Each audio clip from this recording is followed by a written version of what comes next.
¿Qué tal? ¿Cómo están?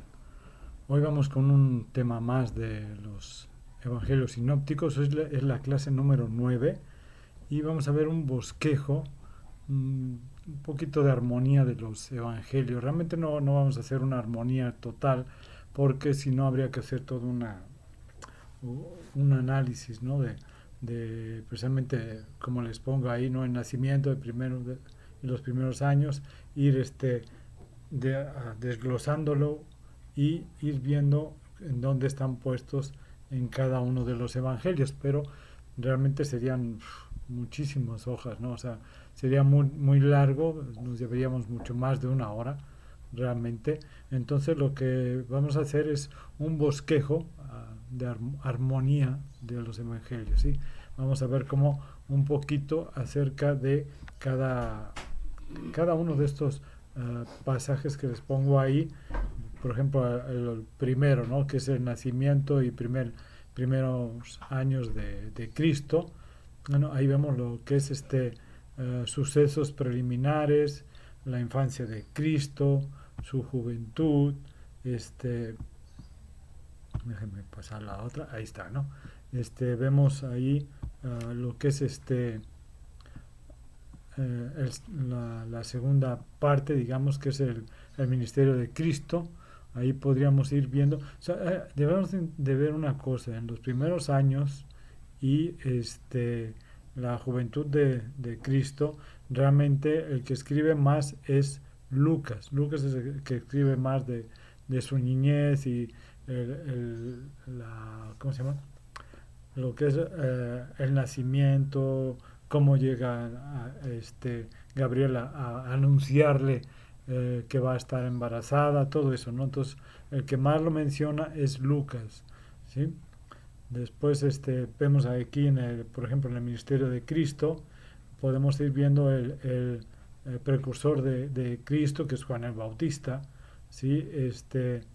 El principio, este, del ministerio público de Cristo, un gran ministerio en Galilea, el ministerio posterior en Judea, el ministerio posterior en Perea, el último ministerio público de en Jerusalén, y luego podríamos ver lo que es la crucifixión.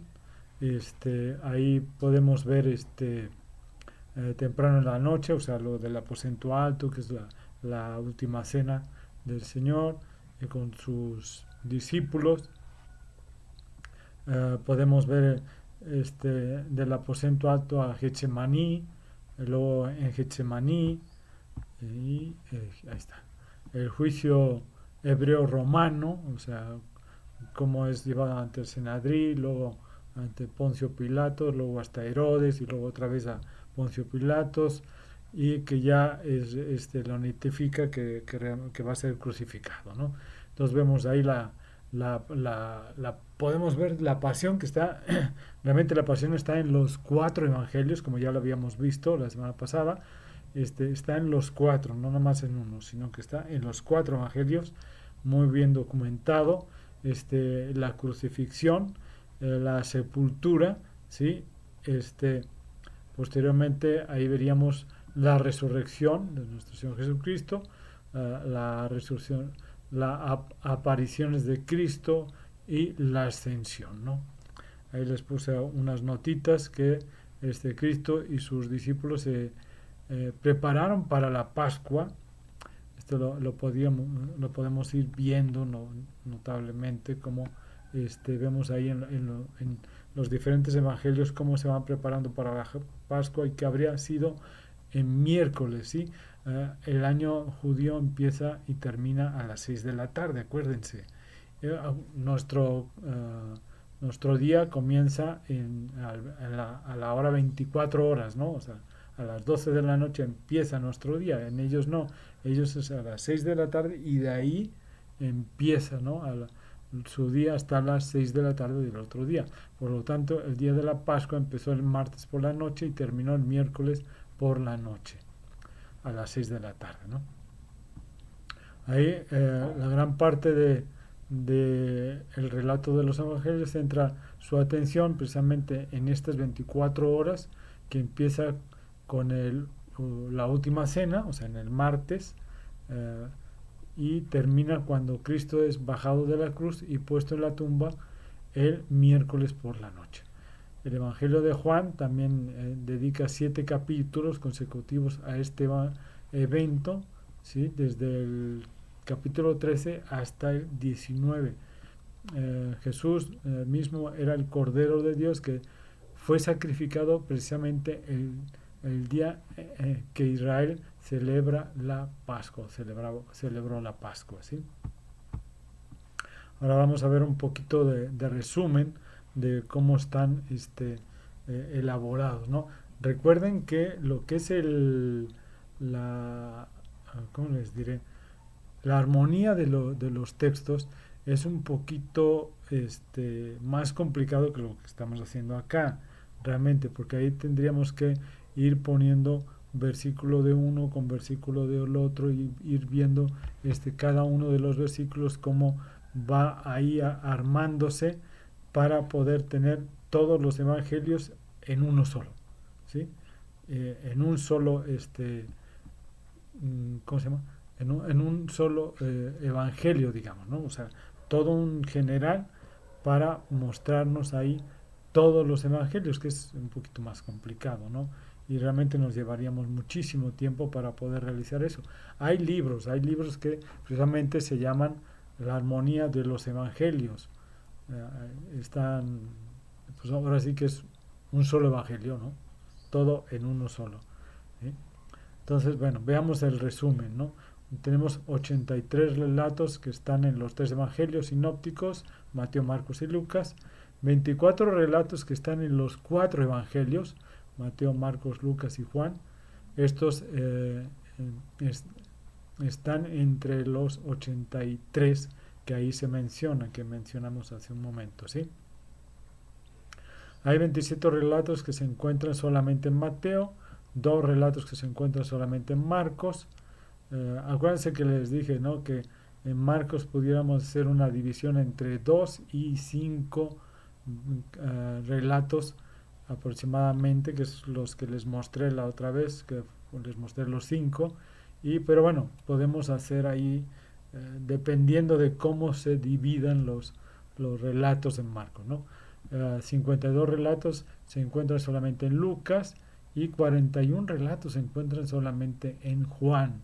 Eso nos lo habíamos mencionado, puesto que Juan no es un evangelio sinóptico, ¿sí? Pero bueno, sigamos. Eh, Ahí está, ¿no? Sí, ahí vamos. 19 relatos se encuentran solamente en Mateo y Marcos, 6 relatos se encuentran solamente en Marcos y Lucas, 9 relatos se encuentran solamente en Mateo y Lucas, un relato se encuentra solamente en Marcos y Juan, y 2 relatos se encuentran solamente en Lucas y Juan, ¿sí? Las cifras pues indicadas aquí arriba pues pueden variar un poco, ¿no? Más o menos, dependiendo de cómo se escojan las divisiones. O sea, esto es como les decía con Marcos, ¿no? O sea, dependiendo de cómo se vean los sucesos, incluso dependiendo también muchas veces de las traducciones. Algunos relatos podían transformarse en varios, ¿sí? O sea, subdividirse en varios, ¿no?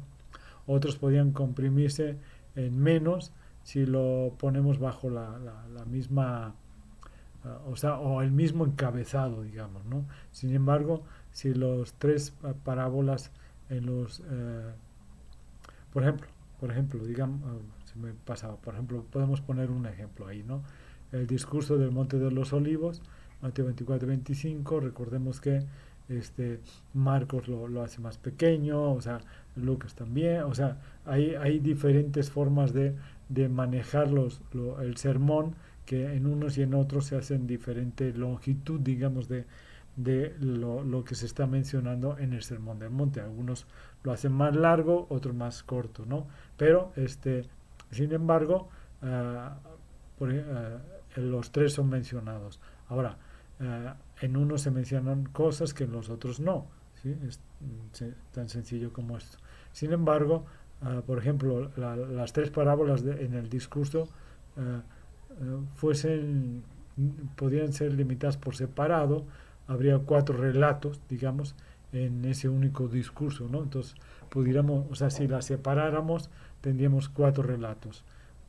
Entonces, es mucho precisamente esta forma de manejar las cosas, ¿no? Que ahí vamos viendo y podríamos, digamos que ver que eh, la sinopsis que se puede manejar es lo que les he manejado es en general, ¿no? O sea, hay varios relatos que se podían comprimir, otros alargar más, pero eso ya dependería mucho de la interpretación de cada uno de nosotros, ¿no? Que le estemos dando al momento de hacer la división de los relatos que se están mencionando en cada uno de los evangelios.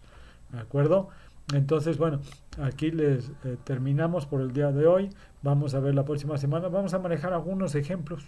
¿Qué les parece? Para que vayamos viendo cómo es estos, las comparaciones y todo. Vamos a ver algunos pasajes y vamos a irlos comparando de unos y otros, ¿no? De un evangelio y otros evangelios. ¿De acuerdo? Bueno, que Dios les bendiga, cuídense mucho y nos vemos la próxima semana. Hasta luego.